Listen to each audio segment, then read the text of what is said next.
புதைபொருள் ஆராய்ச்சியின் கண்டுபிடிப்புகள் எல்லாம் பரிசுத்த வேதாகமத்தில் சொல்லப்பட்டுள்ள சம்பவங்கள் எல்லாம் உண்மையானவையே என்பதற்கு சான்று பகர்ந்து கொண்டிருக்கின்றன. சான்றுகளை அடுக்கப் போகிறேன், கேளுங்கள். மெய்ச்சிலிருக்க வைக்கக்கூடிய சான்றுகள். ஆபிரகாமின் மகனாகிய யாக்கோபின் குமாரனாகிய யோசேப்பு அவனது சகோதரர்களால் விற்கப்பட்டு எகிப்து தேசத்திற்கு கொண்டு செல்லப்பட்டு எகிப்தின் அரசனால் பார்வோனுக்கு அடுத்த ஸ்தானத்தில் அதிகாரியானான் என்று பரிசுத்த வேதாகமம் கூறும் சரித்திரம். யோசேப்பும் எகிப்திலே மரிக்கும் போது தன் சகோதரர்களை நோக்கி, எகிப்திலிருந்து நிச்சயம் நீங்கள் செல்வீர்கள், அப்போது என் எலும்புகளை எடுத்துச் செல்லுங்கள் என்று கேட்டுக்கொண்டானா. எனவே வேதம் சொல்லுகிறது, யோசேப்பின் சரீரம் எகிப்திலே புதைக்கப்படவில்லை, அது எகிப்திய முறை பாதுகாக்கப்பட்டது என்று வேதம் தெரிவிக்கிறது. இன்றைக்கு இஜிப்சியன் மம்மிஸ் என்று அழைக்கப்படுகிற விதத்திலே யோசேப்பின் சரீரம் பாதுகாக்கப்பட்டது. இஸ்ரவேலரை வழிநடத்தி சென்ற மோசே யோசேப்பின் எலும்புகளை எடுத்துச் சென்றான் என்று யாத்திராகமம் 13:19 கூறுகிறது. அதற்கு பல நூறு வருடங்கள் கழித்து எழுதப்பட்ட யோசுவாவின் புத்தகம் 24ஆம் அதிகாரத்தின் 32ஆம் வசனத்திலே சீகேம் என்ற இடத்திலே அந்த எலும்புகளை அவன் அடக்கம் பண்ணினான் என்று வேதம் தெரிவிக்கிறது. கவனியுங்கள், ஆதியாகமம் புத்தகத்திலே யோசேப்பு சொல்கிறான், என் எலும்புகளை எடுத்துச் செல்லுங்கள்.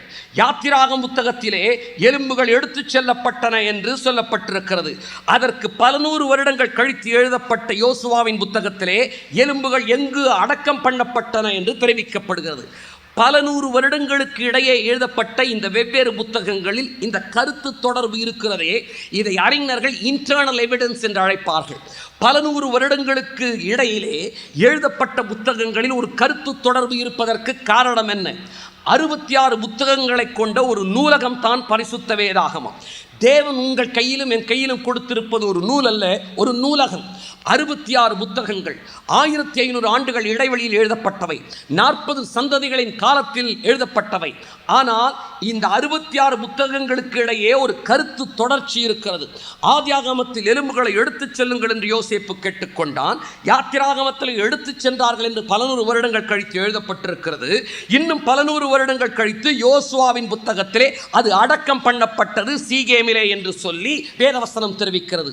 இதற்கு இன்டர்னல் எவிடன்ஸ் என்று பெயர். ஒரு புத்தகத்தின் ஆதாரத்தன்மையை மதிப்பதற்கு இது பயன்படுகிறது. சீகேம் என்ற நகரம் இன்றைக்கும் பாலஸ்தீன தேசத்திலே இருக்கிறது. அந்த நகரத்திற்கு நானும் சென்று வந்திருக்கிறேன். இந்த சீகேமிலே ஒரு கல்லறை வெகு காலமாய் யோசேப்பின் கல்லறை என்று நம்பப்பட்டு வந்தது. இந்த ஒரு கல்லறையை புதைபொருள் ஆராய்ச்சியாளர்கள் பல காலமாய் யோசேப்பின் கல்லறை என்று சொல்லப்படுகிற இந்த கல்லறையை ஆராய்ச்சி செய்ய காத்திருந்தார்கள்.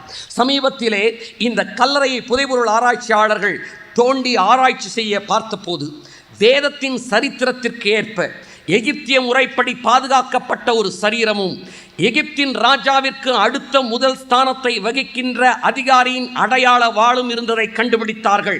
எனவே இது யோசேப்பின் கல்லறை என்று புதைபொருள் ஆராய்ச்சியாளர்களால் உறுதி செய்யப்பட்டுள்ளது. மிகவும் சர்ச்சைக்குரிய இடத்தில் இக்கல்லறை இப்போது இருப்பதால் புதைபொருள் ஆராய்ச்சிகள் இன்னும் இங்கு தொடரப்பட முடியவில்லை. என் அன்பு சகோதரனே, சகோதரியே, கிறிஸ்தவம் காவியம் அல்ல, கட்டுக்கதை அல்ல, கற்பனை அல்ல, அது சரித்திரம், அது புதைபொருள் ஆராய்ச்சி சான்று பகருகிறது. பரிசுத்த வேதாகமத்தின் சரீரத்திற்கு புதைபொருள் ஆராய்ச்சி கொடுக்கும் சான்று உண்மை என்றால் என் கையிலும் தேவன் கொடுத்திருக்கிற பரிசுத்த வேதாகம் உண்மையானது. பரிசுத்த வேதாகம் உண்மை என்றால் கிறிஸ்தவம் உண்மையானது. கிறிஸ்தவம் உண்மையானது என்றால் கிறிஸ்தவத்தின் தேவனாகிய ஆண்டவராகிய இயேசு கிறிஸ்துவே தேவன்.